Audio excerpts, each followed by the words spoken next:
ನನ್ನ ಪ್ರಿಯ ದೇಶವಾಸಿಗಳಿಗೆ ನಮಸ್ಕಾರ. 2025 ಇನ್ನೇನು ಬಂದೇ ಬಿಟ್ಟಿತು. ನವ ಸಂವತ್ಸರ ಬಾಗಿಲು ತಟ್ಟುತ್ತಿದೆ.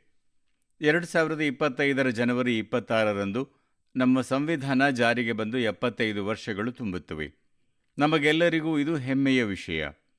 ನಮ್ಮ ಸಂವಿಧಾನ ನಿರ್ಮಾತೃಗಳು ನಮಗೆ ಒಪ್ಪಿಸಿದ ಸಂವಿಧಾನ ಎಲ್ಲ ಕಾಲದಲ್ಲೂ ಪ್ರಸ್ತುತವಾಗಿದೆ. ಸಂವಿಧಾನ ನಮಗೆ ದಿಕ್ಸೂಚಿಯಾಗಿದೆ, ಮಾರ್ಗದರ್ಶಕನಾಗಿದೆ. ಭಾರತದ ಸಂವಿಧಾನದಿಂದಾಗಿಯೇ ಇಂದು ನಾನು ಇಲ್ಲಿದ್ದೇನೆ, ನಿಮ್ಮೊಂದಿಗೆ ಮಾತನಾಡುತ್ತಿದ್ದೇನೆ. ಈ ವರ್ಷ ನವೆಂಬರ್ 26ರ ಸಂವಿಧಾನ ದಿನದಿಂದ ಒಂದು ವರ್ಷದ ಅವಧಿಯವರೆಗೆ ಜರುಗುವ ಅನೇಕ ಚಟುವಟಿಕೆಗಳು ಪ್ರಾರಂಭವಾಗಿವೆ. ದೇಶದ ನಾಗರಿಕರನ್ನು ಸಂವಿಧಾನದ ಪರಂಪರೆಯೊಂದಿಗೆ ಜೋಡಿಸಲು constitution75.com ಎಂಬ ವಿಶೇಷ ವೆಬ್ಸೈಟ್ ಅನ್ನು ಸಹ ರಚಿಸಲಾಗಿದೆ. ಇದರಲ್ಲಿ ನೀವು ಸಂವಿಧಾನದ ಪೀಠಿಕೆಯನ್ನು ಓದಿ ನಿಮ್ಮ ವಿಡಿಯೋವನ್ನು ಅಪ್ಲೋಡ್ ಮಾಡಬಹುದು. ನೀವು ವಿವಿಧ ಭಾಷೆಗಳಲ್ಲಿ ಸಂವಿಧಾನವನ್ನು ಓದಬಹುದು ಮತ್ತು ಸಂವಿಧಾನದ ಬಗ್ಗೆ ಪ್ರಶ್ನೆಗಳನ್ನು ಕೇಳಬಹುದು. ಮನದ ಮಾತಿನ ಕೇಳುಗರು, ಶಾಲಾ ವಿದ್ಯಾರ್ಥಿಗಳು, ಕಾಲೇಜಿಗೆ ಹೋಗುವ ಯುವಕ ಯುವತಿಯರು ಈ ವೆಬ್ಸೈಟ್ಗೆ ಖಂಡಿತ ಭೇಟಿ ನೀಡಿ ಮತ್ತು ಇದರಲ್ಲಿ ಪಾಲ್ಗೊಳ್ಳಿ ಎಂದು ನಾನು ಆಗ್ರಹಿಸುತ್ತೇನೆ. ಸ್ನೇಹಿತರೆ, ಮುಂದಿನ ತಿಂಗಳು 13ರಿಂದ ಪ್ರಯಾಗ್ರಾಜ್ನಲ್ಲಿ ಮಹಾಕುಂಭ ನಡೆಯಲಿದೆ. ಸದ್ಯ ಸಂಗಮದ ದಡದಲ್ಲಿ ಭರ್ಜರಿ ಸಿದ್ಧತೆಗಳು ನಡೆಯುತ್ತಿವೆ. ನನಗೆ ನೆನಪಿದೆ, ಕೆಲವೇ ದಿನಗಳ ಹಿಂದೆ ನಾನು ಪ್ರಯಾಗ್ರಾಜ್ಗೆ ಭೇಟಿ ನೀಡಿದಾಗ ಹೆಲಿಕಾಪ್ಟರ್ನಿಂದ ಇಡೀ ಕುಂಭ ಜರುಗುವ ಪ್ರದೇಶವನ್ನು ವೀಕ್ಷಿಸಿ ನನಗೆ ತುಂಬ ಸಂತೋಷವಾಯಿತು. ಎಷ್ಟು ಬೃಹತ್ತಾದುದು, ಎಷ್ಟು ಸುಂದರ, ಎಂತಹ ಭವ್ಯತೆ! ಸ್ನೇಹಿತರೆ, ಮಹಾಕುಂಭದ ವಿಶೇಷತೆ ಅದರ ಅಗಾಧತೆಯಲ್ಲಿ ಮಾತ್ರ ಅಡಗಿಲ್ಲ. ಅದರ ವೈವಿಧ್ಯತೆಯೂ ಕುಂಭದ ವಿಶೇಷತೆಯಾಗಿದೆ. ಈ ಕಾರ್ಯಕ್ರಮದಲ್ಲಿ ಕೋಟಿಗಟ್ಟಲೆ ಜನ ಒಗ್ಗೂಡುತ್ತಾರೆ. ಲಕ್ಷಗಟ್ಟಲೆ ಸಂತರು, ಸಾವಿರಾರು ಸಂಪ್ರದಾಯಗಳು, ನೂರಾರು ಪಂಥಗಳು, ಹಲವು ಅಖಾಡಗಳು ಎಲ್ಲರೂ ಈ ಕಾರ್ಯಕ್ರಮದಲ್ಲಿ ಮೇಳೈಸುತ್ತಾರೆ. ಯಾವುದೇ ತಾರತಮ್ಯವಿಲ್ಲ. ಯಾರೂ ದೊಡ್ಡವರಲ್ಲ, ಯಾರೂ ಚಿಕ್ಕವರಲ್ಲ. ಅನೇಕತೆಯಲ್ಲಿ ಏಕತೆಯ ಇಂತಹ ದೃಶ್ಯ ಜಗತ್ತಿನ ಬೇರೆಲ್ಲೂ ಕಾಣಲು ಸಾಧ್ಯವಿಲ್ಲ. ಆದ್ದರಿಂದಲೇ ನಮ್ಮ ಕುಂಭ ಏಕತೆಯ ಮಹಾಕುಂಭವಾಗಿದೆ. ಈ ಬಾರಿಯ ಮಹಾಕುಂಭ ಏಕತೆಯ ಮಹಾಕುಂಭದ ಮಂತ್ರಕ್ಕೆ ಪುಷ್ಟಿ ನೀಡಲಿದೆ. ನಾವು ಕುಂಭದಲ್ಲಿ ಭಾಗವಹಿಸಿದಾಗ ಏಕತೆಯ ಸಂಕಲ್ಪದೊಂದಿಗೆ ಹಿಂದಿರುಗೋಣ ಎಂದು ನಾನು ನಿಮ್ಮೆಲ್ಲರನ್ನೂ ಕೇಳಿಕೊಳ್ಳುತ್ತೇನೆ. ಸಮಾಜದಲ್ಲಿನ ಒಡಕು ಮತ್ತು ದ್ವೇಷ ಭಾವನೆಯನ್ನು ತೊಡೆದುಹಾಕುವ ಪ್ರತಿಜ್ಞೆಯನ್ನೂ ತೆಗೆದುಕೊಳ್ಳೋಣ. ಕೆಲವೇ ಪದಗಳಲ್ಲಿ ಹೇಳುವುದಾದರೆ ನಾನು ಹೇಳಬಯಸುವುದು, ಮಹಾಕುಂಭದ ಸಂದೇಶ ಒಂದಾಗಲಿ ಸಂಪೂರ್ಣ ದೇಶ. ಮಹಾಕುಂಭದ ಸಂದೇಶ ಒಂದಾಗಲಿ ಸಂಪೂರ್ಣ ದೇಶ. ಮತ್ತು ನಾನು ಅದನ್ನು ಬೇರೆ ರೀತಿಯಲ್ಲಿ ಹೇಳುವುದಾದರೆ ಹೀಗೆ ಹೇಳುತ್ತೇನೆ, ಗಂಗೆಯ ನಿರಂತರ ಪ್ರವಾಹದಂತೆ ಇರಲಿ ಒಗ್ಗೂಡಿ ನಮ್ಮ ಸಮಾಜ ಇಬ್ಬಾಗವಾಗದಂತೆ. ಗಂಗೆಯ ನಿರಂತರ ಪ್ರವಾಹದಂತೆ ಇರಲಿ ಒಗ್ಗೂಡಿ ನಮ್ಮ ಸಮಾಜ ಇಬ್ಬಾಗವಾಗದಂತೆ. ಸ್ನೇಹಿತರೆ, ಈ ಬಾರಿ ದೇಶ ಮತ್ತು ಪ್ರಪಂಚದಾದ್ಯಂತದ ಭಕ್ತರು ಪ್ರಯಾಗ್ರಾಜ್ನಲ್ಲಿ ಡಿಜಿಟಲ್ ಮಹಾಕುಂಭಕ್ಕೆ ಸಾಕ್ಷಿಯಾಗಲಿದ್ದಾರೆ. ಡಿಜಿಟಲ್ ನ್ಯಾವಿಗೇಷನ್ ಸಹಾಯದಿಂದ ನೀವು ವಿವಿಧ ಘಾಟ್ಗಳು, ದೇವಾಲಯಗಳು, ಸಾಧುಗಳ ಅಖಾಡಗಳನ್ನು ತಲುಪುವ ಮಾರ್ಗ ಲಭಿಸಲಿದೆ. ಈ ನ್ಯಾವಿಗೇಷನ್ ಸಿಸ್ಟಮ್ ನಿಮಗೆ ಪಾರ್ಕಿಂಗ್ ತಲುಪಲು ಸಹಾಯ ಮಾಡುತ್ತದೆ. ಮೊದಲ ಬಾರಿಗೆ ಮಹಾಕುಂಭ ಆಯೋಜನೆಯಲ್ಲಿ ಕೃತಕ ಬುದ್ಧಿಮತ್ತೆಯ ಚಾಟ್ಬಾಟ್ ಅನ್ನು ಬಳಸಲಾಗುವುದು. AI ಚಾಟ್ಬಾಟ್ ಮೂಲಕ ಕುಂಭಕ್ಕೆ ಸಂಬಂಧಿಸಿದ ಪ್ರತಿಯೊಂದು ರೀತಿಯ ಮಾಹಿತಿಯನ್ನು 11 ಭಾರತೀಯ ಭಾಷೆಗಳಲ್ಲಿ ಪಡೆಯಬಹುದು. ಈ ಚಾಟ್ಬಾಟ್ಗೆ ಟೆಕ್ಸ್ಟ್ ಟೈಪ್ ಮಾಡುವ ಮೂಲಕ ಅಥವಾ ಧ್ವನಿ ಮೂಲಕ ಯಾವುದೇ ರೀತಿಯ ಸಹಾಯವನ್ನು ಯಾಚಿಸಬಹುದು. ಕಾರ್ಯಕ್ರಮ ನಡೆಯುವ ಸಂಪೂರ್ಣ ಪ್ರದೇಶವನ್ನು AI ಚಾಲಿತ ಕ್ಯಾಮೆರಾಗಳಿಂದ ಆವರಿಸಲಾಗಿದೆ. ಕುಂಭದಲ್ಲಿ ಯಾರಾದರೂ ತಮ್ಮ ಬಂಧು ಬಳಗದಿಂದ ಬೇರ್ಪಟ್ಟರೆ ಅವರನ್ನು ಹುಡುಕಲು ಈ ಕ್ಯಾಮೆರಾಗಳು ಸಹಾಯ ಮಾಡುತ್ತವೆ. ಭಕ್ತರು digital lost and found centre ಸೌಲಭ್ಯವನ್ನೂ ಪಡೆಯಲಿದ್ದಾರೆ. ಸರ್ಕಾರದಿಂದ ಅನುಮೋದಿತ ಪ್ರವಾಸ ಪ್ಯಾಕೇಜ್ಗಳು, ವಸತಿ ಮತ್ತು ಹೋಮ್ ಸ್ಟೇಗಳ ಬಗ್ಗೆಯೂ ಭಕ್ತರಿಗೆ ಮೊಬೈಲ್ನಲ್ಲಿ ಮಾಹಿತಿ ನೀಡಲಾಗುವುದು. ನೀವು ಸಹ ಮಹಾಕುಂಭಕ್ಕೆ ತೆರಳಿದರೆ ಈ ಸೌಲಭ್ಯಗಳ ಪ್ರಯೋಜನವನ್ನು ಪಡೆದುಕೊಳ್ಳಿ ಮತ್ತು ನಿಮ್ಮ ಸೆಲ್ಫಿಯನ್ನು #ಏಕತಾ ಕಾ ಮಹಾಕುಂಭ ಜೊತೆಗೆ ಅಪ್ಲೋಡ್ ಮಾಡಿ. ಸ್ನೇಹಿತರೆ, ಮನ್ ಕಿ ಬಾತ್ ಅಂದರೆ MKBಯಲ್ಲಿ ಈಗ ನಾವು KTBಯ ಬಗ್ಗೆ ಮಾತನಾಡೋಣ. ಹಿರಿಯರಲ್ಲಿ ಅನೇಕರಿಗೆ KTB ಬಗ್ಗೆ ತಿಳಿದಿಲ್ಲ. ಆದರೆ ಮಕ್ಕಳನ್ನು ಕೇಳಿ, KTB ಅವರಲ್ಲಿ ಬಹಳ ಸೂಪರ್ ಹಿಟ್ ಆಗಿದೆ. KTB ಎಂದರೆ ಕ್ರಿಶ್, ತ್ರಿಶ್ ಮತ್ತು ಬಾಲ್ಟಿ ಬಾಯ್. ಮಕ್ಕಳ ಮೆಚ್ಚಿನ ಅನಿಮೇಷನ್ ಸರಣಿಯ ಬಗ್ಗೆ ನಿಮಗೆ ತಿಳಿದಿರಬಹುದು. ಅದರ ಹೆಸರು KTB. ಭಾರತ್ ಹೈ ಹಮ್ ಮತ್ತು ಈಗ ಅದರ 2ನೇ ಸೀಸನ್ ಕೂಡ ಬಂದಿದೆ. ಈ 3 ಅನಿಮೇಷನ್ ಪಾತ್ರಗಳು ಬೆಳಕಿಗೆ ಬಾರದ ಭಾರತೀಯ ಸ್ವಾತಂತ್ರ್ಯ ಹೋರಾಟದ ನಾಯಕರು ಮತ್ತು ನಾಯಕಿಯರ ಬಗ್ಗೆ ನಮಗೆ ಹೇಳುತ್ತವೆ. ಇತ್ತೀಚೆಗೆ ಗೋವಾದ ಇಂಟರ್ನ್ಯಾಷನಲ್ ಫಿಲ್ಮ್ ಫೆಸ್ಟಿವಲ್ ಆಫ್ ಇಂಡಿಯಾದಲ್ಲಿ ವಿಶೇಷ ಶೈಲಿಯಲ್ಲಿ ಅದರ ಸೀಸನ್ 2 ಪ್ರಾರಂಭಿಸಲಾಯಿತು. ಈ ಸರಣಿ ಹಲವು ಭಾರತೀಯ ಭಾಷೆಗಳಲ್ಲಿ ಮಾತ್ರವಲ್ಲದೆ ವಿದೇಶಿ ಭಾಷೆಗಳಲ್ಲಿಯೂ ಪ್ರಸಾರವಾಗುತ್ತದೆ ಎಂಬುದು ಅತ್ಯಂತ ಅದ್ಭುತ ಸಂಗತಿ. ಇದನ್ನು ದೂರದರ್ಶನ ಮತ್ತು ಇತರ OTT ಪ್ಲಾಟ್ಫಾರ್ಮ್ಗಳಲ್ಲಿ ನೋಡಬಹುದು. ಸ್ನೇಹಿತರೆ, ನಮ್ಮ ಅನಿಮೇಷನ್ ಚಲನಚಿತ್ರಗಳು, ಸಾಮಾನ್ಯ ಚಲನಚಿತ್ರಗಳು ಮತ್ತು ಟಿವಿ ಧಾರಾವಾಹಿಗಳ ಜನಪ್ರಿಯತೆ ಸೃಜನಶೀಲ ಉದ್ಯಮದಲ್ಲಿ ಭಾರತ ಅದೆಷ್ಟು ಸಾಮರ್ಥ್ಯ ಹೊಂದಿದೆ ಎಂಬುದನ್ನು ತೋರಿಸುತ್ತದೆ. ಈ ಉದ್ಯಮ ದೇಶದ ಪ್ರಗತಿಯಲ್ಲಿ ದೊಡ್ಡ ಕೊಡುಗೆಯನ್ನು ನೀಡುತ್ತಿದೆ, ಅಲ್ಲದೆ ನಮ್ಮ ಆರ್ಥಿಕತೆಯನ್ನು ಮತ್ತಷ್ಟು ಎತ್ತರಕ್ಕೆ ಕೊಂಡೊಯ್ಯುತ್ತಿದೆ. ನಮ್ಮ ಚಲನಚಿತ್ರ ಮತ್ತು ಮನರಂಜನಾ ಉದ್ಯಮ ತುಂಬ ದೊಡ್ಡದಾಗಿದೆ. ದೇಶದ ಹಲವು ಭಾಷೆಗಳಲ್ಲಿ ಚಲನಚಿತ್ರಗಳನ್ನು ತಯಾರಿಸಲಾಗುತ್ತದೆ ಮತ್ತು ಕ್ರಿಯೇಟಿವ್ ಕಂಟೆಂಟ್ ಸಿದ್ಧಗೊಳಿಸಲಾಗುತ್ತದೆ. ನಾನು ನಮ್ಮ ಚಲನಚಿತ್ರ ಮತ್ತು ಮನರಂಜನಾ ಉದ್ಯಮವನ್ನು ಅಭಿನಂದಿಸುತ್ತೇನೆ, ಏಕೆಂದರೆ ಅದು ಏಕ್ ಭಾರತ್ ಶ್ರೇಷ್ಠ ಭಾರತ್ ಎಂಬ ಭಾವನೆಗೆ ಪುಷ್ಟಿ ನೀಡುತ್ತದೆ. ಸ್ನೇಹಿತರೆ, 2024ರಲ್ಲಿ ನಾವು ಚಿತ್ರರಂಗದ ಅನೇಕ ಮಹಾನ್ ವ್ಯಕ್ತಿಗಳ 100ನೇ ಜನ್ಮ ಜಯಂತಿಯನ್ನು ಆಚರಿಸುತ್ತಿದ್ದೇವೆ. ಈ ವ್ಯಕ್ತಿಗಳು ಭಾರತೀಯ ಚಿತ್ರರಂಗಕ್ಕೆ ವಿಶ್ವಮಟ್ಟದಲ್ಲಿ ಮನ್ನಣೆ ತಂದುಕೊಟ್ಟರು. ರಾಜ್ ಕಪೂರ್ ಅವರು ಭಾರತದ ಸಾಫ್ಟ್ ಪವರ್ ಅನ್ನು ಚಲನಚಿತ್ರಗಳ ಮೂಲಕ ಜಗತ್ತಿಗೆ ಪರಿಚಯಿಸಿದರು. ರಫಿ ಸಾಹಬ್ ಅವರ ಧ್ವನಿಯಲ್ಲಿ ಎಂಥ ಮಾಂತ್ರಿಕತೆ ಇತ್ತೆಂದರೆ ಎಲ್ಲರ ಹೃದಯವನ್ನು ಮುಟ್ಟುತ್ತಿತ್ತು. ಅವರ ಧ್ವನಿ ಅದ್ಭುತವಾಗಿತ್ತು. ಭಕ್ತಿಗೀತೆಗಳಾಗಲಿ, ಪ್ರಣಯ ಗೀತೆಗಳಾಗಲಿ, ನೋವಿನ ಗೀತೆಗಳಾಗಲಿ, ಪ್ರತಿಯೊಂದು ಭಾವಕ್ಕೆ ತಮ್ಮ ಕಂಠದಿಂದ ಅವರು ಜೀವ ತುಂಬುತ್ತಿದ್ದರು. ಇಂದಿಗೂ ಯುವ ಪೀಳಿಗೆ ಅವರ ಹಾಡುಗಳನ್ನು ಅಷ್ಟೇ ಪ್ರೀತಿಯಿಂದ ಕೇಳುತ್ತಾರೆ ಎಂದರೆ ಆ ಮೂಲಕ ಆ ಕಲಾವಿದನ ಹಿರಿಮೆಯನ್ನು ಅಳೆಯಬಹುದಾಗಿದೆ. ಇದೇ ಅಲ್ಲವೇ ಕಾಲಾತೀತವಾದ ಕಲೆಯ ಗುರುತು. ಅಕ್ಕಿನೇನಿ ನಾಗೇಶ್ವರರಾವ್ ಅವರು ತೆಲುಗು ಚಿತ್ರರಂಗವನ್ನು ಹೊಸ ಎತ್ತರಕ್ಕೆ ಕೊಂಡೊಯ್ದಿದ್ದಾರೆ. ಅವರ ಚಲನಚಿತ್ರಗಳು ಭಾರತೀಯ ಸಂಪ್ರದಾಯಗಳು ಮತ್ತು ಮೌಲ್ಯಗಳನ್ನು ಚೆನ್ನಾಗಿ ಪ್ರಸ್ತುತಪಡಿಸಿವೆ. ತಪನ್ ಸಿನ್ಹಾ ಅವರ ಚಿತ್ರಗಳು ಸಮಾಜಕ್ಕೆ ಹೊಸ ದೃಷ್ಟಿಕೋನ ನೀಡಿದವು. ಅವರ ಚಲನಚಿತ್ರಗಳು ಸಾಮಾಜಿಕ ಪ್ರಜ್ಞೆ ಮತ್ತು ರಾಷ್ಟ್ರೀಯ ಏಕತೆಯ ಸಂದೇಶವನ್ನು ಒಳಗೊಂಡಿದ್ದವು. ಈ ಸೆಲೆಬ್ರಿಟಿಗಳ ಜೀವನ ನಮ್ಮ ಇಡೀ ಚಿತ್ರರಂಗಕ್ಕೆ ಸ್ಫೂರ್ತಿದಾಯಕ. ಸ್ನೇಹಿತರೆ, ನಾನು ನಿಮಗೆ ಇನ್ನೊಂದು ಸಂತಸದ ಸುದ್ದಿಯನ್ನು ನೀಡಲು ಬಯಸುತ್ತೇನೆ. ಭಾರತದ ಸೃಜನಶೀಲ ಪ್ರತಿಭೆಯನ್ನು ವಿಶ್ವದೆದುರು ಪ್ರದರ್ಶಿಸಲು ಒಂದು ದೊಡ್ಡ ಅವಕಾಶ ಒದಗಿ ಬಂದಿದೆ. ಮುಂದಿನ ವರ್ಷ ವಿಶ್ವ ಆಡಿಯೋ ವಿಜುವಲ್ ಎಂಟರ್ಟೈನ್ಮೆಂಟ್ ಶೃಂಗಸಭೆ ಅಂದರೆ ವೇವ್ಸ್ ಶೃಂಗಸಭೆಯನ್ನು ನಮ್ಮ ದೇಶದಲ್ಲಿ ಮೊದಲ ಬಾರಿಗೆ ಆಯೋಜಿಸಲಾಗುವುದು. ವಿಶ್ವದ ಆರ್ಥಿಕ ಕ್ಷೇತ್ರದ ದಿಗ್ಗಜರು ಒಗ್ಗೂಡುವ ದಾವೋಸ್ ಬಗ್ಗೆ ನೀವೆಲ್ಲರೂ ಕೇಳಿರಬಹುದು. ಅದೇ ರೀತಿ ವೇವ್ಸ್ ಶೃಂಗಸಭೆಯಲ್ಲಿ ವಿಶ್ವದ ಮಾಧ್ಯಮ ಮತ್ತು ಮನರಂಜನಾ ಉದ್ಯಮದ ದಿಗ್ಗಜರು ಮತ್ತು ಸೃಜನಶೀಲ ಪ್ರಪಂಚದ ಜನರು ಭಾರತಕ್ಕೆ ಬರುತ್ತಾರೆ. ಭಾರತವನ್ನು ಜಾಗತಿಕ ಕಂಟೆಂಟ್ ಕ್ರಿಯೇಷನ್ ಕೇಂದ್ರವನ್ನಾಗಿ ಮಾಡುವ ನಿಟ್ಟಿನಲ್ಲಿ ಈ ಶೃಂಗಸಭೆ ಪ್ರಮುಖ ಹೆಜ್ಜೆಯಾಗಿದೆ. ಈ ಶೃಂಗಸಭೆಯ ತಯಾರಿಯಲ್ಲಿ ನಮ್ಮ ದೇಶದ ಯುವ ಕ್ರಿಯೇಟರ್ಗಳು ಕೂಡ ಸಂಪೂರ್ಣ ಉತ್ಸಾಹದಿಂದ ಭಾಗವಹಿಸುತ್ತಿದ್ದಾರೆ ಎಂದು ಹೇಳಲು ನನಗೆ ಹೆಮ್ಮೆಯಾಗುತ್ತಿದೆ. ನಾವು $5 ಟ್ರಿಲಿಯನ್ ಆರ್ಥಿಕತೆಯತ್ತ ಸಾಗುತ್ತಿರುವಾಗ ನಮ್ಮ ಕ್ರಿಯೇಟರ್ ಎಕಾನಮಿ ಹೊಸ ಶಕ್ತಿಯನ್ನು ತುಂಬುತ್ತಿದೆ. ನೀವು ಯುವ ಕ್ರಿಯೇಟರ್ಸ್ ಆಗಿರಬಹುದು ಅಥವಾ ಪ್ರಸಿದ್ಧ ಕಲಾವಿದರಾಗಿರಬಹುದು, ಬಾಲಿವುಡ್ ಅಥವಾ ಪ್ರಾದೇಶಿಕ ಸಿನಿಮಾ ಕ್ಷೇತ್ರದವರಾಗಿರಬಹುದು, ಟಿವಿ ಉದ್ಯಮದಲ್ಲಿ ವೃತ್ತಿಪರರು ಅಥವಾ ಅನಿಮೇಷನ್, ಗೇಮಿಂಗ್ ಅಥವಾ ಮನರಂಜನಾ ತಂತ್ರಜ್ಞಾನದಲ್ಲಿ ಪರಿಣಿತರಾಗಿರಬಹುದು.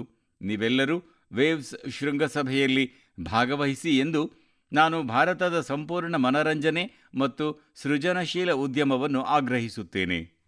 ನನ್ನ ಪ್ರಿಯ ದೇಶವಾಸಿಗಳೇ, ಭಾರತೀಯ ಸಂಸ್ಕೃತಿಯ ಪ್ರಕಾಶ ಇಂದು ಪ್ರಪಂಚದ ಮೂಲೆ ಮೂಲೆಗಳಲ್ಲಿ ಹೇಗೆ ಹರಡುತ್ತಿದೆ ಎಂಬುದು ನಿಮ್ಮೆಲ್ಲರಿಗೂ ತಿಳಿದಿದೆ. ನಮ್ಮ ಸಾಂಸ್ಕೃತಿಕ ಪರಂಪರೆಯ ಜಾಗತಿಕ ವಿಸ್ತರಣೆಗೆ ಸಾಕ್ಷಿಯಾಗಿರುವ 3 ಖಂಡಗಳಿಂದ ಅಂತಹ ಪ್ರಯತ್ನಗಳ ಬಗ್ಗೆ ಇಂದು ನಾನು ನಿಮಗೆ ಹೇಳಬಯಸುತ್ತೇನೆ. ಇವೆಲ್ಲವೂ ಒಂದಕ್ಕೊಂದು ಮೈಲುಗಟ್ಟಲೆ ದೂರದಲ್ಲಿದ್ದರೂ ಭಾರತದ ಬಗ್ಗೆ ತಿಳಿದುಕೊಳ್ಳುವ ಮತ್ತು ಸಂಸ್ಕೃತಿಯಿಂದ ಕಲಿಯುವ ಅವರ ಬಯಕೆ ಒಂದೇ ರೀತಿಯದ್ದಾಗಿದೆ. ಸ್ನೇಹಿತರೆ, ವರ್ಣಚಿತ್ರಗಳ ಪ್ರಪಂಚ ಎಷ್ಟು ಬಣ್ಣಗಳಿಂದ ತುಂಬಿರುತ್ತದೆಯೋ ಅಷ್ಟೇ ಸುಂದರವಾಗಿರುತ್ತದೆ. ಟಿವಿ ಮೂಲಕ ಮನದ ಮಾತು ವೀಕ್ಷಿಸುತ್ತಿರುವ ಸ್ನೇಹಿತರು ಈಗ ಟಿವಿಯಲ್ಲಿ ಕೆಲವು ವರ್ಣಚಿತ್ರಗಳನ್ನು ವೀಕ್ಷಿಸಬಹುದು. ಈ ವರ್ಣಚಿತ್ರಗಳಲ್ಲಿ ನಮ್ಮ ದೇವದೇವತೆಗಳು, ನೃತ್ಯ ಕಲೆಗಳು ಮತ್ತು ಶ್ರೇಷ್ಠ ವ್ಯಕ್ತಿಗಳನ್ನು ನೋಡಿ ನಿಮಗೆ ತುಂಬ ಸಂತೋಷವಾಗಬಹುದು. ಇವುಗಳಲ್ಲಿ ನೀವು ಭಾರತದಲ್ಲಿ ಕಂಡುಬರುವ ಪ್ರಾಣಿ ಪಕ್ಷಿಗಳಲ್ಲದೆ ಇನ್ನೂ ಬಹಳಷ್ಟು ವಿಷಯಗಳನ್ನು ನೋಡಬಹುದು. ಇವುಗಳಲ್ಲಿ ತಾಜ್ ಮಹಲ್ನ ಭವ್ಯವಾದ ವರ್ಣಚಿತ್ರವೂ ಸೇರಿದೆ. ಇದನ್ನು 13 ವರ್ಷದ ಬಾಲಕಿ ರಚಿಸಿದ್ದಾಳೆ.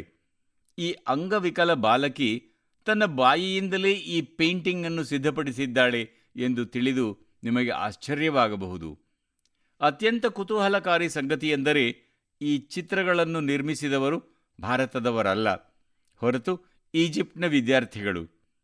ಕೆಲವೇ ವಾರಗಳ ಹಿಂದೆ ಈಜಿಪ್ಟ್ನ ಸುಮಾರು 23,000 ವಿದ್ಯಾರ್ಥಿಗಳು ಚಿತ್ರಕಲಾ ಸ್ಪರ್ಧೆಯಲ್ಲಿ ಭಾಗವಹಿಸಿದ್ದರು. ಅಲ್ಲಿ ಅವರು ಭಾರತದ ಸಂಸ್ಕೃತಿ ಮತ್ತು ಉಭಯ ದೇಶಗಳ ಐತಿಹಾಸಿಕ ಸಂಬಂಧಗಳನ್ನು ಬಿಂಬಿಸುವ ಚಿತ್ರಗಳನ್ನು ಬರೆಯಬೇಕಿತ್ತು. ಈ ಸ್ಪರ್ಧೆಯಲ್ಲಿ ಭಾಗವಹಿಸಿದ ಎಲ್ಲ ಯುವಕ ಯುವತಿಯರನ್ನು ನಾನು ಅಭಿನಂದಿಸುತ್ತೇನೆ. ಅವರ ಸೃಜನಶೀಲತೆ ಬಗ್ಗೆ ಎಷ್ಟು ಹೊಗಳಿದರೂ ಸಾಲದು. ಸ್ನೇಹಿತರೆ, ಪರಾಗ್ವೆ ದಕ್ಷಿಣ ಅಮೆರಿಕಾದಲ್ಲಿರುವ ಒಂದು ದೇಶ. ಅಲ್ಲಿ ವಾಸಿಸುವ ಭಾರತೀಯರ ಸಂಖ್ಯೆ 1000ದಷ್ಟಿರಬಹುದು. ಪರಾಗ್ವೆಯಲ್ಲಿ ಒಂದು ಅದ್ಭುತ ಪ್ರಯತ್ನ ಮಾಡಲಾಗುತ್ತಿದೆ.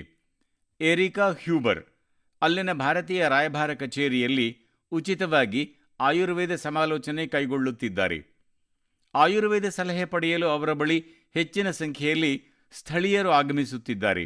ಎರಿಕಾ ಹ್ಯೂಬರ್ ಎಂಜಿನಿಯರಿಂಗ್ ವ್ಯಾಸಂಗ ಮಾಡಿದ್ದರೂ ಅವರಿಗೆ ಆಯುರ್ವೇದದತ್ತ ಹೆಚ್ಚು ಒಲವು. ಆಯುರ್ವೇದಕ್ಕೆ ಸಂಬಂಧಿಸಿದ ಕೋರ್ಸ್ಗಳನ್ನು ಮಾಡಿದ್ದ ಅವರು ಕಾಲಕ್ರಮೇಣ ಅದರಲ್ಲಿ ಪ್ರಾವೀಣ್ಯತೆ ಸಾಧಿಸಿದ್ದಾರೆ. ಸ್ನೇಹಿತರೆ, ಪ್ರಪಂಚದ ಅತ್ಯಂತ ಪುರಾತನ ಭಾಷೆ ತಮಿಳು ಮತ್ತು ಪ್ರತಿಯೊಬ್ಬ ಭಾರತೀಯನಿಗೂ ಇದು ಹೆಮ್ಮೆಯ ವಿಷಯವಾಗಿದೆ. ಪ್ರಪಂಚದಾದ್ಯಂತದ ದೇಶಗಳಲ್ಲಿ ಇದನ್ನು ಕಲಿಯುವವರ ಸಂಖ್ಯೆ ನಿರಂತರವಾಗಿ ಹೆಚ್ಚುತ್ತಿದೆ. ಕಳೆದ ತಿಂಗಳ ಕೊನೆಯಲ್ಲಿ ಫಿಜಿಯಲ್ಲಿ ಭಾರತ ಸರ್ಕಾರದ ಸಹಾಯದಿಂದ ತಮಿಳು ಬೋಧನಾ ಕಾರ್ಯಕ್ರಮ ಪ್ರಾರಂಭವಾಯಿತು. ಕಳೆದ 80 ವರ್ಷಗಳಲ್ಲಿ ತಮಿಳು ಭಾಷೆಯಲ್ಲಿ ತರಬೇತಿ ಪಡೆದ ಶಿಕ್ಷಕರು ಫಿಜಿಯಲ್ಲಿ ಈ ಭಾಷೆಯನ್ನು ಕಲಿಸುತ್ತಿರುವುದು ಪ್ರಥಮ ಬಾರಿಯಾಗಿದೆ. ಇಂದು ಫಿಜಿಯನ್ ವಿದ್ಯಾರ್ಥಿಗಳು ತಮಿಳು ಭಾಷೆ ಮತ್ತು ಸಂಸ್ಕೃತಿಯನ್ನು ಕಲಿಯಲು ಉತ್ಸುಕರಾಗಿರುವುದನ್ನು ಅರಿತು ನನಗೆ ಸಂತೋಷವಾಯಿತು. ಸ್ನೇಹಿತರೆ, ಈ ವಿಷಯಗಳು, ಈ ಘಟನೆಗಳು ಕೇವಲ ಯಶಸ್ಸಿನ ಕಥೆಗಳು ಮಾತ್ರವಲ್ಲ, ನಮ್ಮ ಸಾಂಸ್ಕೃತಿಕ ಪರಂಪರೆಯ ಗಾಥೆಗಳೂ ಆಗಿವೆ. ಈ ಉದಾಹರಣೆಗಳು ನಾವು ಹೆಮ್ಮೆ ಪಡುವಂತೆ ಮಾಡುತ್ತವೆ. ಕಲೆಯಿಂದ ಆಯುರ್ವೇದದವರೆಗೆ ಮತ್ತು ಭಾಷೆಯಿಂದ ಸಂಗೀತದವರೆಗೆ ಭಾರತದಲ್ಲಿಯ ಅದೆಷ್ಟೋ ವಿಷಯಗಳು ವಿಶ್ವಾದ್ಯಂತ ಪ್ರಭಾವ ಬೀರುತ್ತಿವೆ. ಸ್ನೇಹಿತರೆ, ಚಳಿಗಾಲದ ಈ ಋತುವಿನಲ್ಲಿ ದೇಶಾದ್ಯಂತ ಕ್ರೀಡೆ ಮತ್ತು ಸದೃಢತೆ ಕುರಿತಂತೆ ಅನೇಕ ಚಟುವಟಿಕೆಗಳು ನಡೆಯುತ್ತಿವೆ. ಜನರು ಫಿಟ್ನೆಸ್ ಅನ್ನು ತಮ್ಮ ದಿನಚರಿಯ ಭಾಗವನ್ನಾಗಿಸಿಕೊಂಡಿರುವುದು ನನಗೆ ಸಂತಸ ತಂದಿದೆ. ಕಾಶ್ಮೀರದಲ್ಲಿ ಸ್ಕೀಯಿಂಗ್ನಿಂದ ಹಿಡಿದು ಗುಜರಾತ್ನಲ್ಲಿ ಗಾಳಿಪಟ ಸ್ಪರ್ಧೆಯವರೆಗೂ ಪ್ರತಿಯೊಂದು ವಿಧದ ಕ್ರೀಡೆಯಲ್ಲಿ ಉತ್ಸಾಹ ಕಂಡುಬರುತ್ತಿದೆ. ಸಂಡೇ ಆನ್ ಸೈಕಲ್ ಮತ್ತು ಸೈಕ್ಲಿಂಗ್ ಟ್ಯೂಸ್ಡೇ ಇಂತಹ ಅಭಿಯಾನಗಳಿಂದ ಸೈಕ್ಲಿಂಗ್ಗೆ ಸಾಕಷ್ಟು ಪ್ರಚಾರ ದೊರೆಯುತ್ತಿದೆ. ಸ್ನೇಹಿತರೆ, ನಾನು ಈಗ ನಿಮಗೆ ವಿಶೇಷವಾದ ವಿಷಯವೊಂದನ್ನು ಹೇಳಲು ಬಯಸುತ್ತೇನೆ. ಇದು ನಮ್ಮ ದೇಶದಲ್ಲಿ ಉಂಟಾಗುತ್ತಿರುವ ಬದಲಾವಣೆ ಮತ್ತು ಯುವಜನತೆಯ ಉತ್ಸಾಹದ ಸಂಕೇತವಾಗಿದೆ. ನಮ್ಮ ಬಸ್ತರ್ನಲ್ಲಿ ಒಂದು ವಿಶಿಷ್ಟ ಒಲಿಂಪಿಕ್ ಆರಂಭವಾಗಿದೆ ಎಂಬುದು ನಿಮಗೆ ಗೊತ್ತೇ? ಹೌದು, ಮೊದಲ ಬಾರಿಗೆ ಬಸ್ತರ್ನಲ್ಲಿ ನಡೆದಿರುವ ಒಲಿಂಪಿಕ್ನಿಂದ ಅಲ್ಲಿ ಹೊಸ ಕ್ರಾಂತಿ ಉದಯವಾಗುತ್ತಿದೆ. ಬಸ್ತರ್ ಒಲಿಂಪಿಕ್ಸ್ನ ಕನಸು ನನಸಾಗುತ್ತಿರುವುದು ನನಗಂತೂ ಬಹಳ ಸಂತಸದ ವಿಷಯವಾಗಿದೆ. ಒಂದು ಕಾಲದಲ್ಲಿ ಮಾವೋವಾದಿಗಳ ಹಿಂಸಾಚಾರಕ್ಕೆ ಸಾಕ್ಷಿಯಾಗಿದ್ದ ಈ ಪ್ರದೇಶದಲ್ಲಿ ಈಗ ಒಲಿಂಪಿಕ್ಸ್ ನಡೆದಿರುವುದು ನಿಮಗೆ ಕೂಡ ಸಂತಸವೆನಿಸುತ್ತದೆ. ಬಸ್ತರ್ ಒಲಿಂಪಿಕ್ಸ್ನ ಅದೃಷ್ಟರೂಪಿ ಬೊಂಬೆ ಕಾಡೆಮ್ಮೆ ಮತ್ತು ಗುಡ್ಡಗಾಡಿನ ಮೈನಾ. ಇದರಲ್ಲಿ ಬಸ್ತರ್ನ ಶ್ರೀಮಂತ ಸಂಸ್ಕೃತಿಯ ನೋಟ ಕಂಡುಬರುತ್ತದೆ. ಈ ಬಸ್ತರ್ ಕ್ರೀಡಾ ಮಹಾಕುಂಭದ ಘೋಷವಾಕ್ಯ ಇದಾಗಿದೆ: ಕಾರಸಾಯತೆ ಬಸ್ತರ್ ಬರಸಾಯೇತಾ ಬಸ್ತರ್, ಅಂದರೆ ಆಡುತ್ತದೆ ಬಸ್ತರ್, ಗೆಲ್ಲುತ್ತದೆ ಬಸ್ತರ್. ಮೊದಲ ಬಾರಿಗೆ ಬಸ್ತರ್ ಒಲಿಂಪಿಕ್ಸ್ನಲ್ಲಿ 7 ಜಿಲ್ಲೆಗಳ 1,65,000 ಆಟಗಾರರು ಪಾಲ್ಗೊಂಡಿದ್ದಾರೆ. ಇದು ಕೇವಲ ಅಂಕಿಅಂಶ ಮಾತ್ರವಲ್ಲ, ಇದು ನಮ್ಮ ಯುವ ಜನತೆಯ ಸಂಕಲ್ಪದ ಬದ್ಧತೆಯ ಕಥೆಯಾಗಿದೆ. ಅಥ್ಲೆಟಿಕ್ಸ್, ಬಿಲ್ಲುಗಾರಿಕೆ, badminton, football, hockey, weight lifting, karate, kabaddi, kho kho ಮತ್ತು ವಾಲಿಬಾಲ್ ಹೀಗೆ ಪ್ರತಿಯೊಂದು ಆಟದಲ್ಲಿ ನಮ್ಮ ಯುವಜನತೆ ತಮ್ಮ ಪ್ರತಿಭೆಯನ್ನು ಪ್ರದರ್ಶಿಸಿದ್ದಾರೆ. ಕಾರಿ ಕಶ್ಯಪ್ ಅವರ ಕತೆ ನನ್ನಲ್ಲಿ ಬಹಳ ಸ್ಫೂರ್ತಿ ತುಂಬುತ್ತದೆ. ಒಂದು ಸಣ್ಣ ಗ್ರಾಮದಿಂದ ಬಂದಿರುವ ಕಾರಿ ಅವರು ಬಿಲ್ಲುಗಾರಿಕೆಯಲ್ಲಿ ಬೆಳ್ಳಿ ಪದಕ ವಿಜೇತರಾಗಿದ್ದಾರೆ. ಅವರು ಹೀಗೆ ಹೇಳುತ್ತಾರೆ: ಬಸ್ತರ್ ಒಲಿಂಪಿಕ್ ನಮಗೆ ಕೇವಲ ಆಟದ ಮೈದಾನ ಮಾತ್ರವಲ್ಲದೆ ಜೀವನದಲ್ಲಿ ಮುಂದೆ ಸಾಗುವ ಅವಕಾಶವನ್ನು ನೀಡಿದೆ. ಸುಕ್ಮಾದ ಪಾಯಲ್ ಕವಾಸಿ ಅವರ ಮಾತುಗಳು ಕೂಡ ಬಹಳ ಸ್ಫೂರ್ತಿದಾಯಕವಾಗಿದೆ. ಜಾವೆಲಿನ್ ಎಸೆತದಲ್ಲಿ ಚಿನ್ನದ ಪದಕ ವಿಜೇತೆ ಪಾಯಲ್ ಹೀಗೆನ್ನುತ್ತಾರೆ: ಶಿಸ್ತು ಮತ್ತು ಕಠಿಣ ಪರಿಶ್ರಮದಿಂದ ಯಾವುದೇ ಗುರಿ ಸಾಧನೆ ಅಸಂಭವವಲ್ಲ.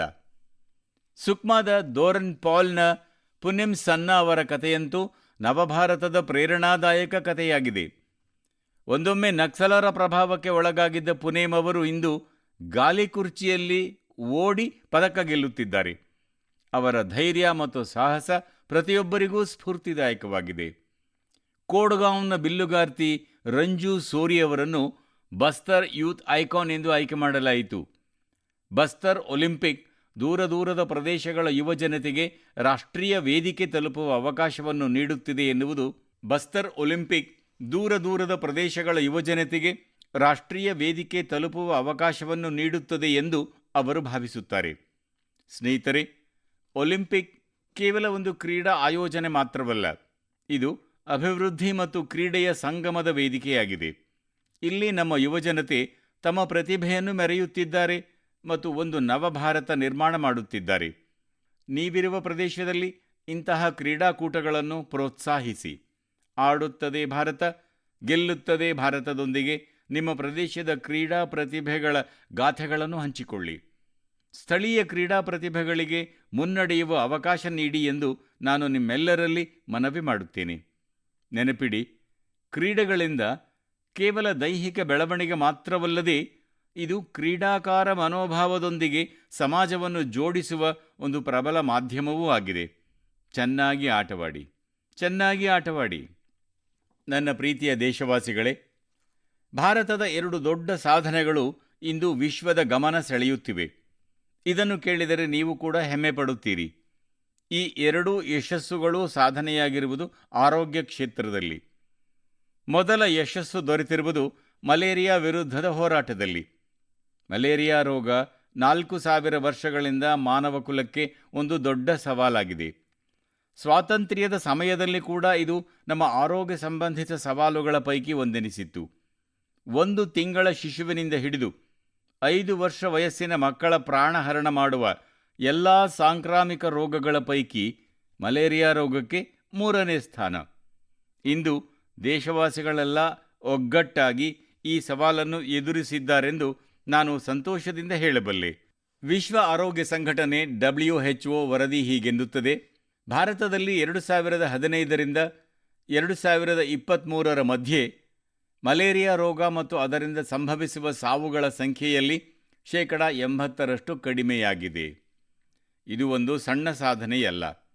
ಅತ್ಯಂತ ಸಂತಸದ ವಿಷಯವೆಂದರೆ ಈ ಯಶಸ್ಸು ಜನರ ಭಾಗೀದಾರಿಕೆಯಿಂದ ದೊರೆತಿದೆ. ಭಾರತದ ಮೂಲೆ ಮೂಲೆಯಿಂದ, ಪ್ರತಿ ಜಿಲ್ಲೆಯಿಂದ ಪ್ರತಿಯೊಬ್ಬರೂ ಆ ಅಭಿಯಾನದ ಭಾಗವಾಗಿದ್ದಾರೆ. ಅಸ್ಸಾಂನಲ್ಲಿ ಜೋರ್ಹಾಟ್ನ ಚಹಾ ತೋಟಗಳಲ್ಲಿ 4 ವರ್ಷಗಳ ಹಿಂದಿನವರೆಗೂ ಮಲೇರಿಯಾ ರೋಗ ಜನರ ಚಿಂತೆಯ ಬಹುದೊಡ್ಡ ಕಾರಣವಾಗಿತ್ತು. ಆದರೆ ಅದನ್ನು ನಿರ್ಮೂಲಿಸಲು ಚಹಾ ತೋಟದಲ್ಲಿ ವಾಸಿಸುವ ಜನರು ಒಗ್ಗಟ್ಟಿನಿಂದ ಮುಂದೆ ಬಂದಾಗ ಇದರಲ್ಲಿ ಸಾಕಷ್ಟು ಯಶಸ್ಸು ದೊರೆಯಲಾರಂಭಿಸಿತು. ಅವರು ತಮ್ಮ ಈ ಪ್ರಯತ್ನದಲ್ಲಿ ತಂತ್ರಜ್ಞಾನದ ಜೊತೆಗೆ ಸಾಮಾಜಿಕ ಮಾಧ್ಯಮವನ್ನು ಬಹಳಷ್ಟು ಉಪಯೋಗಿಸಿದ್ದಾರೆ. ಇದೇ ರೀತಿ ಹರಿಯಾಣದ ಕುರುಕ್ಷೇತ್ರ ಜಿಲ್ಲೆ ಮಲೇರಿಯಾ ರೋಗದ ನಿಯಂತ್ರಣಕ್ಕಾಗಿ ಉತ್ತಮ ಮಾದರಿಯನ್ನು ಪ್ರಸ್ತುತಪಡಿಸಿದೆ. ಇಲ್ಲಿ ಮಲೇರಿಯಾ ರೋಗದ ಮೇಲೆ ನಿಗಾ ಇರಿಸುವುದಕ್ಕೆ ಜನರ ಸಹಭಾಗಿತ್ವ ಸಾಕಷ್ಟು ಯಶಸ್ವಿಯಾಗಿದೆ. ಬೀದಿ ನಾಟಕಗಳು ಮತ್ತು ರೇಡಿಯೋ ಮೂಲಕ ಇಂತಹ ಸಂದೇಶಗಳಿಗೆ ಒತ್ತು ನೀಡಲಾಯಿತು. ಸೊಳ್ಳೆಗಳ ಸಂತಾನೋತ್ಪತ್ತಿ ಕಡಿಮೆ ಮಾಡುವಲ್ಲಿ ಇವು ಸಾಕಷ್ಟು ಸಹಾಯಕವಾದವು. ದೇಶಾದ್ಯಂತ ಇಂತಹ ಪ್ರಯತ್ನಗಳಿಂದಲೇ ನಾವು ಮಲೇರಿಯಾ ವಿರುದ್ಧದ ಹೋರಾಟವನ್ನು ಮತ್ತಷ್ಟು ವೇಗವಾಗಿ ಮುನ್ನಡೆಸಲು ಸಾಧ್ಯವಾಯಿತು. ಸ್ನೇಹಿತರೆ, ನಾವು ನಮ್ಮ ತಿಳುವಳಿಕೆ ಮತ್ತು ಸಂಕಲ್ಪ ಶಕ್ತಿಯಿಂದ ಏನು ಬೇಕಾದರೂ ಸಾಧಿಸಬಹುದು ಎನ್ನುವುದಕ್ಕೆ ಮತ್ತೊಂದು ಉದಾಹರಣೆ ಅದು ಕ್ಯಾನ್ಸರ್ ವಿರುದ್ಧದ ಹೋರಾಟ. ವಿಶ್ವದ ಪ್ರಸಿದ್ಧ ಮೆಡಿಕಲ್ ಜರ್ನಲ್ ಲ್ಯಾನ್ಸೆಟ್ನ ಅಧ್ಯಯನ ನಿಜಕ್ಕೂ ಬಹಳ ಭರವಸೆದಾಯಕವಾಗಿದೆ. ಈ ಪತ್ರಿಕೆಯ ಅನುಸಾರ ಈಗ ಭಾರತದಲ್ಲಿ ಸಕಾಲದಲ್ಲಿ ಕ್ಯಾನ್ಸರ್ ರೋಗಕ್ಕೆ ಚಿಕಿತ್ಸೆ ಆರಂಭಿಸುವ ಸಾಧ್ಯತೆ ಬಹಳಷ್ಟು ಹೆಚ್ಚಾಗಿದೆ. ಸಕಾಲದಲ್ಲಿ ಚಿಕಿತ್ಸೆ ಎಂದರೆ ಕ್ಯಾನ್ಸರ್ ರೋಗಿಯ ಚಿಕಿತ್ಸೆ 30 ದಿನಗಳೊಳಗಾಗಿ ಆರಂಭವಾಗುವುದು ಎಂದರ್ಥ.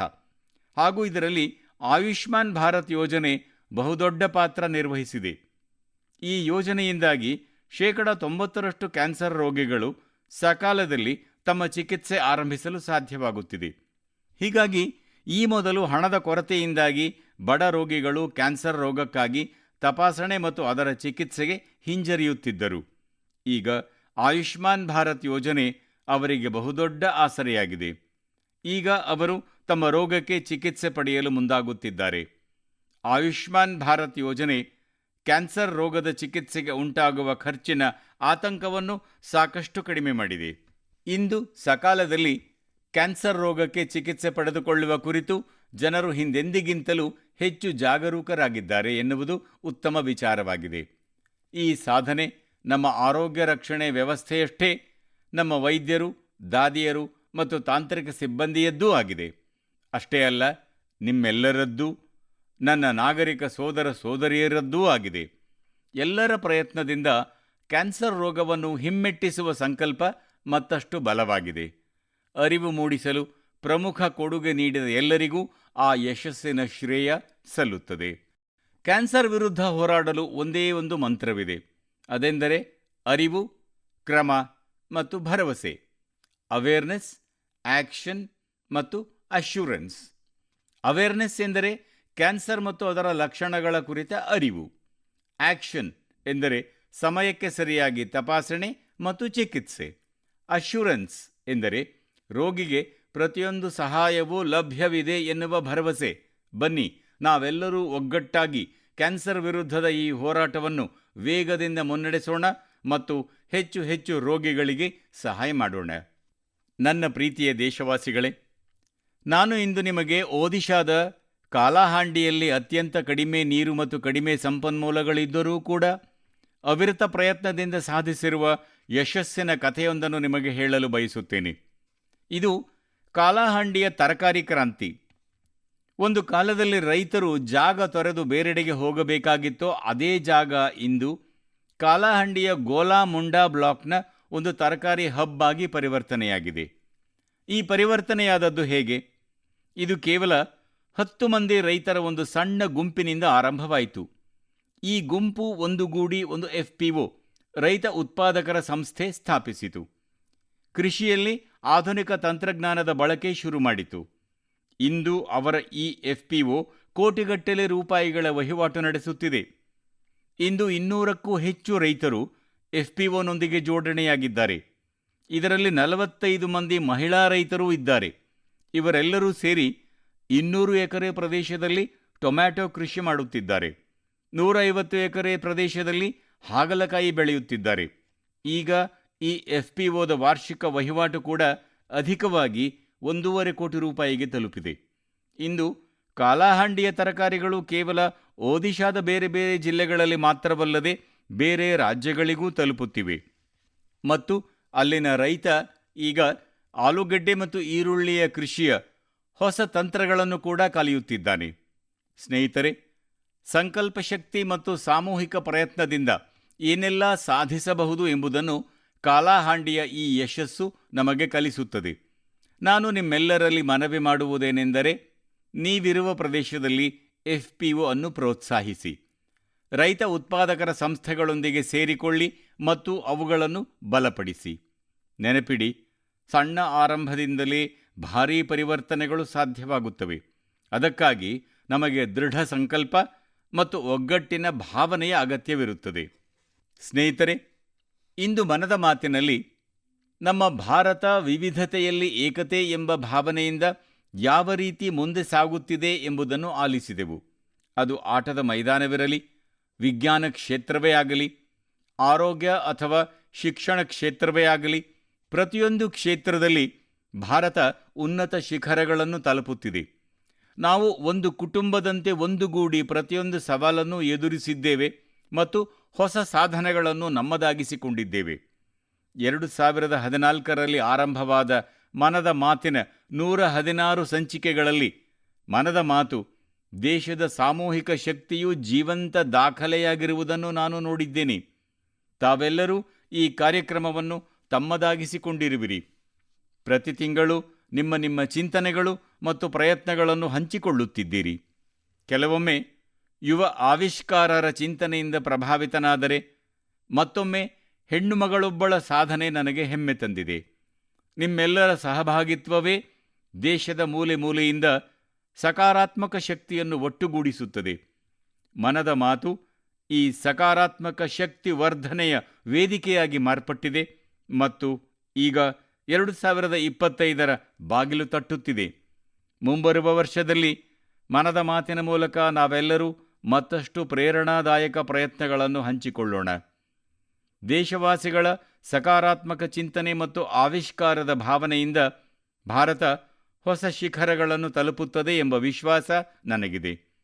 ನೀವೆಲ್ಲರೂ ನಿಮ್ಮ ಸುತ್ತಮುತ್ತಲಿನ ವಿಶಿಷ್ಟ ಪ್ರಯತ್ನಗಳ ಬಗ್ಗೆ ಮನ್ ಕಿ ಬಾತ್ ಇದರಲ್ಲಿ ಹಂಚಿಕೊಳ್ಳುತ್ತೀರಿ.